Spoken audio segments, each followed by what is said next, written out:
Hello, welcome to another episode of Expanding Your Vocabulary. How best to learn vocabulary? Learning new words, learn them in use, in context, in a story, in a situation, and within a meaningful sentence. So vocabulary cannot be learned in isolation. So in this episode, in this video, you'll not only learn words and their definition, but also how to use them. Also, it will come with a scenario in which you can also learn English in general. In previous videos, I used vocabulary words in a story and explain the meaning of the words as they relate to the story.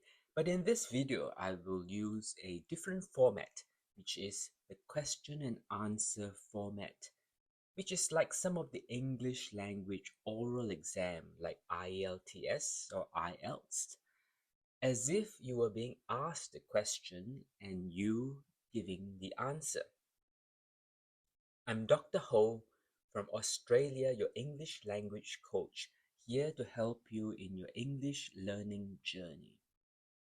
I'd love to interact with you, so please comment, ask me a question if you like, share with your friends who are also in the same walk and journey as you in learning English. Save this video for further revision and subscribe for further videos. After the main course, which is the vocabulary exercise, there will be a final sweet tip to top up your English skills with the new words. Yes, this will be the dessert at the end of your main meal. So stay to the end or come back later if you are too full after the main course. Let's start. So today's topic scenario is talking about your daily routine.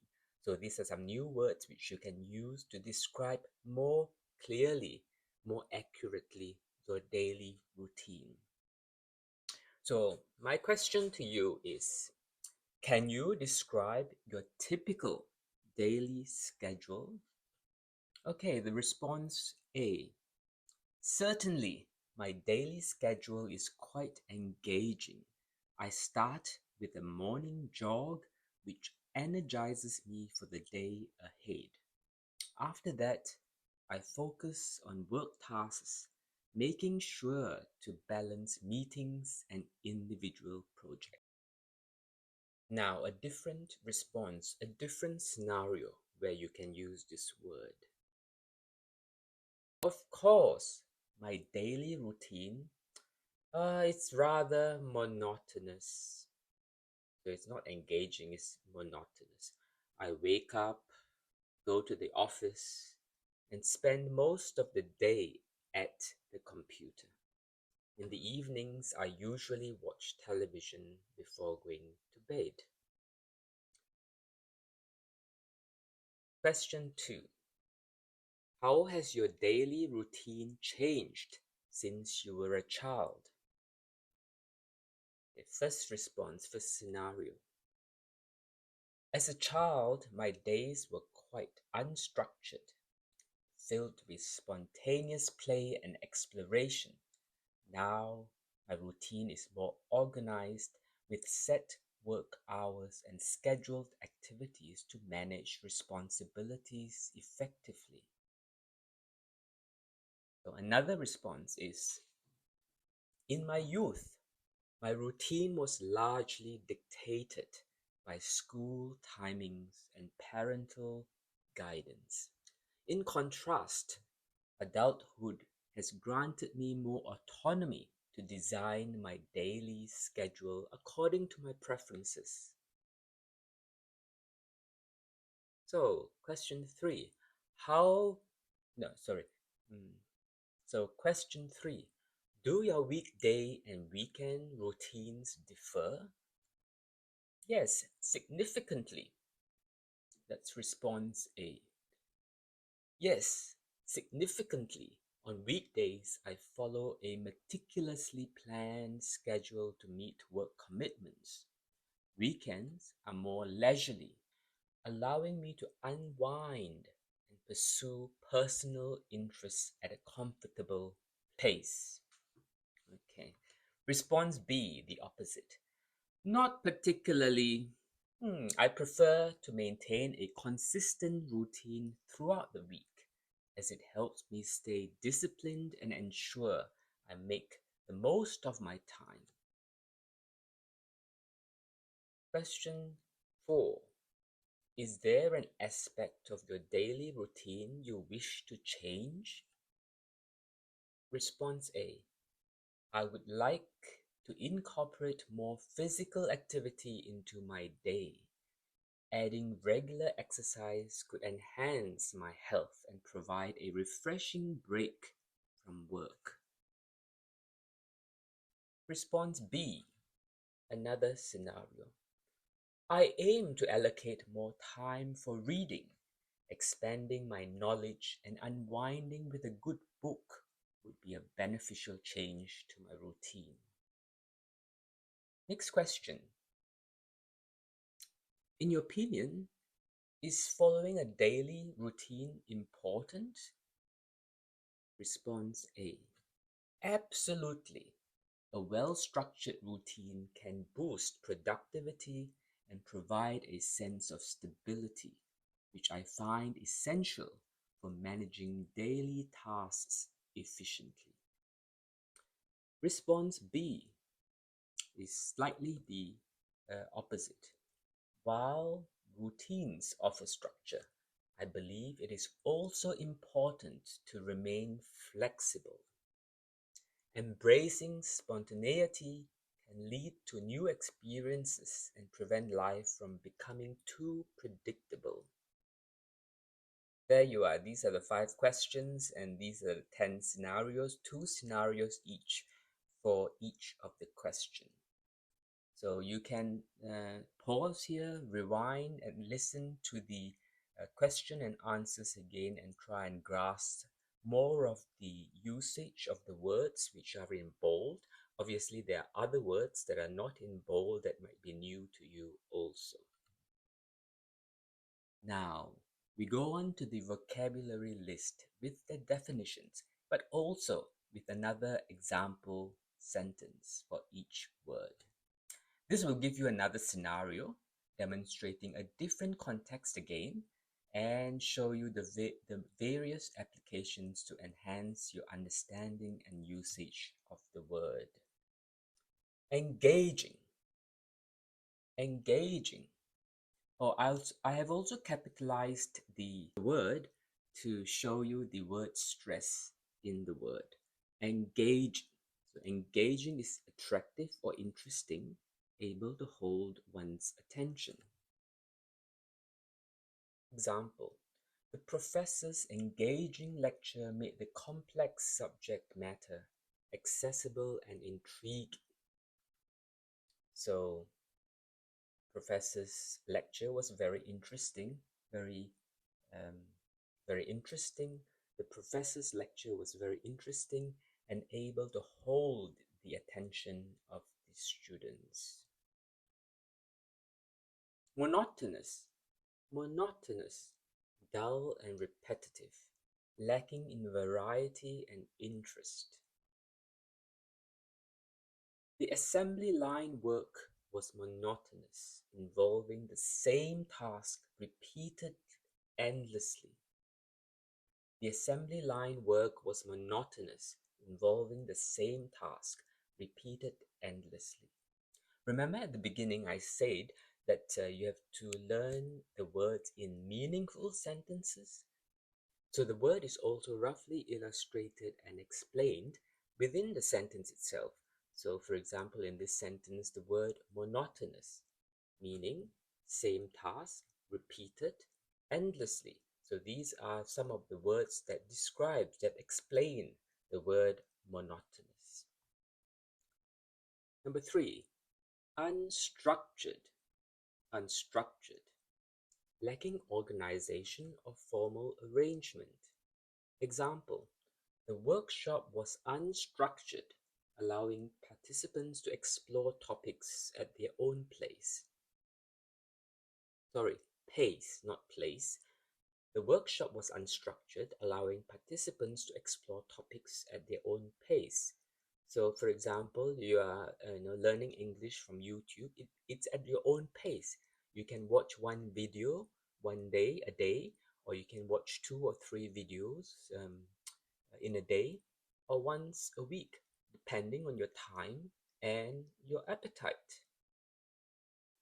The next word is organized, arranged in a systematic way, which is the opposite of the word unstructured. So organized means structured. So the military training program was highly organized or highly structured, with every hour of the day planned in detail. Dictated, determined or decided by someone or something else. Example, the company's policies dictated how employees should conduct themselves in the workplace. In the question and answer above, you saw that in your childhood, in your youth, that your schedule is dictated by school and by your parents' guidance. Autonomy, the right or condition of self-government, independence. So when you're older, you're more autonomous, you have more autonomy, you're more independent. Example, after years of working under supervision, she finally achieved autonomy in her role, making independent decisions. Meticulous, in a way that shows great attention to detail, very thorough. Meticulous. Example, he meticulously reviewed the report, ensuring there were no errors before submission. So he was careful, he was thorough, which means that he was ensuring that there's no mistakes in the report. So he's very meticulous. Leisurely, acting or done at a relaxed pace, unhurried. Example, they took a leisurely stroll, a leisurely walk through the park, enjoying the sunny afternoon. So a stroll is like a walk. It's a leisurely walk, actually. So strolling down the road, strolling down the street, strolling down the street, taking a leisurely walk. Incorporate,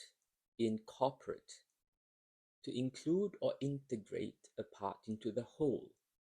Example, the chef, the cook. The chef decided to incorporate local ingredients into the menu to showcase regional flavors. By the way, the next video and the next topic is about food. So the chef decided to incorporate local ingredients into the menu to showcase regional flavors. Allocate, to distribute resources or duties for a particular purpose. The project manager allocated tasks to each team member based on their strengths. So allocated, he gave this part of the task of the project to this person because this person is better at this area of the project, of the task, and another person another area, so that they can work together. Allocate, allocated. So I hope these vocabulary words are very useful and can help you discuss daily routines more effectively, providing clarity and depth in your response to the questions or to any scenarios. Fine. That's it. That's the main course completed. But I did say that there will be dessert. There will be some dessert which you can have now or later depending on how full you are. So if you find that the main course is quite filling, you can stop here and revise the main course, the main body of the episode, and come back to the dessert later. But if you're still engaged, you're still attentive, well, you can have the dessert, the sweet tip straight away. So this involves another aspect of learning new words. It's no point learning new words unless you also learn to pronounce them correctly, with the rhythm, with the word stress, and with intonation, and also with the correct pronunciation of each vowels.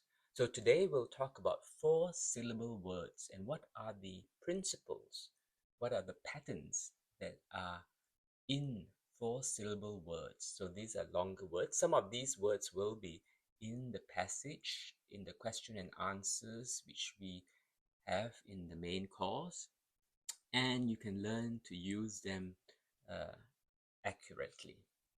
So the first word, monotonous. So here we have got 4 vowels. There are 4 syllables, so that's usually more than 4 vowels, 4 to 5 vowels. Here you have 5 vowels, but you have 4 O's. So these O's are different sounding. Turnus.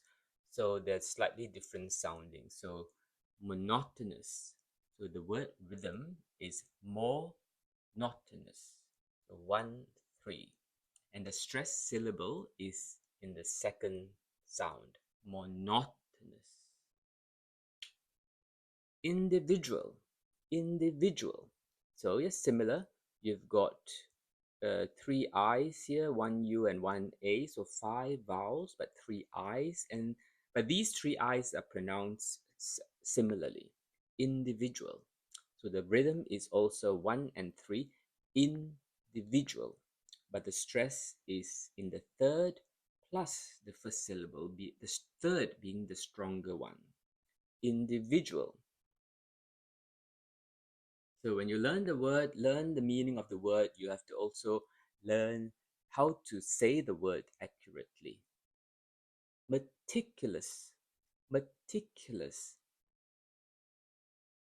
So this is a standard single vowel sounds between the E, I, and U. We won't talk about the double vowels in this video. We'll talk about that in another video. So here, meticulous, same rhythm. 1, meticulous, 3. And then the stress syllable is in the second sound. So you can start to see a pattern. You know, the different O sounds, the different I sounds, and so on. And the rhythm, usually it's 1 and 3 for a 4-syllable word. Incorporate. And the stress is commonly in the second syllable.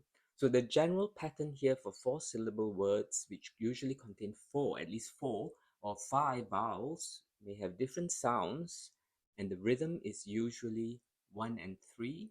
The stress sound is usually in the second syllable.